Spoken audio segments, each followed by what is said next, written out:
All right, shalom, shalom, shalom. I want to start by saying, Brak the Yahweh, Brak the Yahushai, Brak the Yahweh, Brak the Yahushai, Brak the Yahweh, Brak the Yahushai, Kalam La Yahweh, Ba'ashim Yahushai, Ba'ashim Kakodash, and also double honor to the apostles and the elders of Great Millstone, and shalom to Yakima, they pushing truth in the name of Yahweh, Ba'ashim Yahushai, Ba'ashim Kakodash. I'm back here again with a quick lesson. And this lesson is just going to target this precept that you know that has been on my mind ever since I read it when I was in Highway and Byways. It's been on my mind. Okay, so this is the book of Psalms, chapter 112, verse 7. I'm gonna read this in a different translation. I'm starting KJV. It says, "He shall not be afraid of evil tidings. His heart is fixed, trusting in Yahweh." Okay, he represents the elect, all right, the believers who have put their trust in the name of Yahweh Ba'ashim Yahushai. Okay, those are the ones who's not gonna be troubled when when all good it's like when evil news is going around or is being heard. Okay, which is the times we're living in right now. What you're hearing is a bad news, man. Okay, that the Most High is about to bring upon his sinful kingdom of Esau, or this wicked kingdom of Esau, man. Okay, and you look at it, if you don't, it looks terrible. It's gonna be terrible. I shouldn't say it looks terrible. It's going to be terrible when the Mossad decides to, bring forth, his wrath upon this wicked kingdom, and to you 2/3 of our people, man. Okay, to you people who don't believe, all right, in him. It's not gonna be good. Okay, it's gonna be terrible. All right, but hey, for us brothers who's looking forward for that day, we shouldn't be troubled. We shouldn't be stressed because this bad news, this evil news, is for the non-believers. All right, even though you do have certain thing that's gonna happen to the elect, to certain men or certain believers of the elect who's gonna be um persecuted for the truth's sake. That's a win. You're winning. Okay, suffering for the truth's sake is a win. All right, you're not losing. All right, and if you suffer for the truth's sake, man, for the name of Yahweh Shem Yahushua, you definitely know for sure the Most High is dealing with you. Okay, this the book of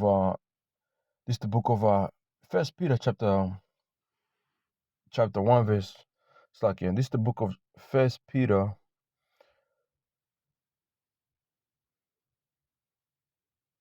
chapter 13. It's like, yeah, hold on, let me get some. Okay, Hebrews chapter 13 verse 22. I beseech you, brethren, suffer the word of exhortation, for I have written a letter unto you in few words. When you read this in NLT, it says this: I urge you, dear brothers and sisters, to pay attention to what I have written on this uh, belief exhortation. In NLT, it says, it's like in CSB, brothers and sisters, I urge you to receive this message of exhortation, for I have written to you briefly. Okay, which is these exhortation messages, is these videos that we do. All right, this video here will be counted as an exhortation to whomsoever is going to listen to it, and a business of their spirit. All right, there's nothing out there to be afraid of, man. All right, this is Peter. This is the book of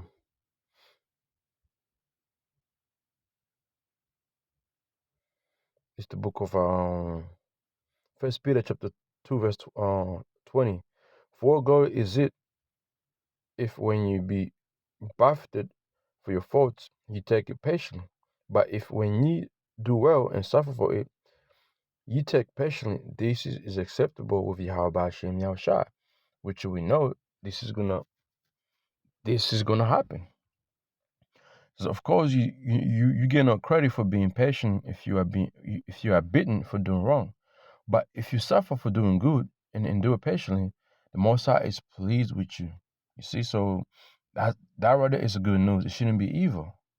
Verse 20. Hold up. Let me see something. I'm gonna have to jump up.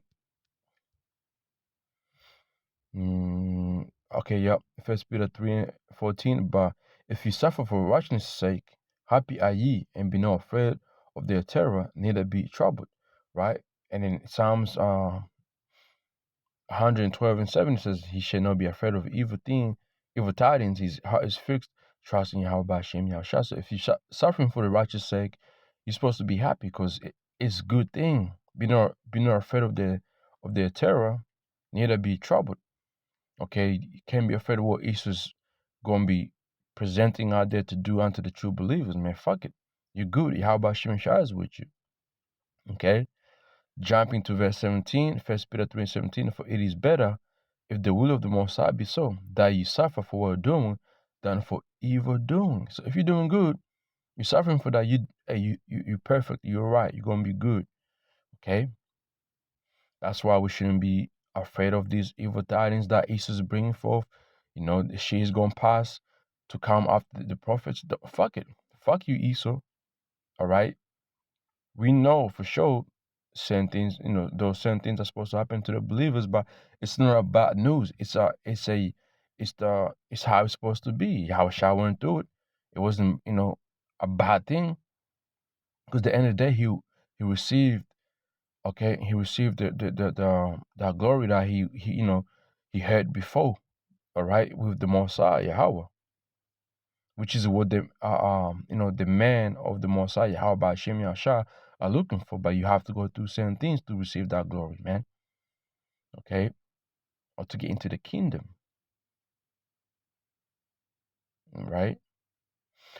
First Peter chapter 4 verse 15. But let none of you suffer as a murderer, or as a thief, or as an evildoer, okay, troublemaker, all right, as a busybody in other men's matters. If any man suffers a Christian, let him not be ashamed, but let him glorify the Most High on his behalf. And those are certain things that we're gonna have to go through. Suffering for the truth's sake, man. All right, suffering for righteousness' sake. All right, First Peter 4:19. Wherefore let them that suffer according to his will of the Most High commit the keeping of their souls to him in the well doing as unto a faithful creator. See that? It's not bad for suffering doing the right thing, man. Hebrews 11:6. But without faith it is impossible to please him, for he that cometh to the Most High must believe that he is, meaning Yahweh, that he is a rewarder for all them that diligently seek him. All right, you have to believe that, man. All right.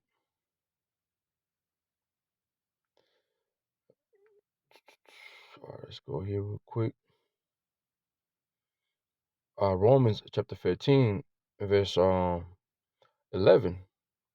And thou knowing the time that now it is high time to awake out of sleep, for now is our salvation nearer than we believed. Right, this right here, we in our time where things are gonna get shaken up, certain things are gonna happen, Jacob Travis is gonna be here, MOTV is gonna be here. We're gonna go through certain trials here and there, certain tribulation for the kingdom's sake. But that's okay though. It's supposed to be like that to move on to the next thing. If you're suffering for righteousness' sake, you okay. It shouldn't be to you as a bad news. All right. So come back to Psalms 112 verse 7 in the different translation. NLT said they do not fear bad news. We don't fear bad news, man. They confidently trust the Yahweh to care for them. And we know that for sure it is written that the Most High is not going to forsake his elect or his men, his true believers, or those that seek after him. Okay. Come back to verse 8. His heart is established. He shall not be afraid until he see his desire upon his enemies. And that's gonna happen for sure. All right. Our mind are gonna be established. We're not gonna be afraid until we see the desire upon our enemies, which is to see Esau, okay, getting hit by those curses that we went through. All right. Deuteronomy chapter 30, verse 7. Read up. It will tell you, man.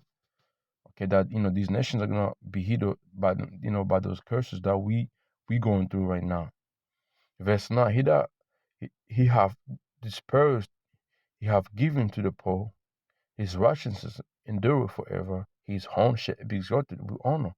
All right, the power of the Most High is gonna be exalted with honor, man. Let's read that in the NLT real quick. They shall they share freely and give generously to those. Indeed, their good deeds will be remembered forever. They will have influence and honor. Verse 10. The wicked shall see it and be grieved. He shall gnash with his teeth and melt away. The desire of the wicked shall perish. All right. All the ways of Esau, these nations as well, even the 2/3 of our people, man, you count it as wicked. Okay, your desire is gonna perish. What you seeking after, it ain't gonna be there anymore, man. It ain't gonna um come to light. All right.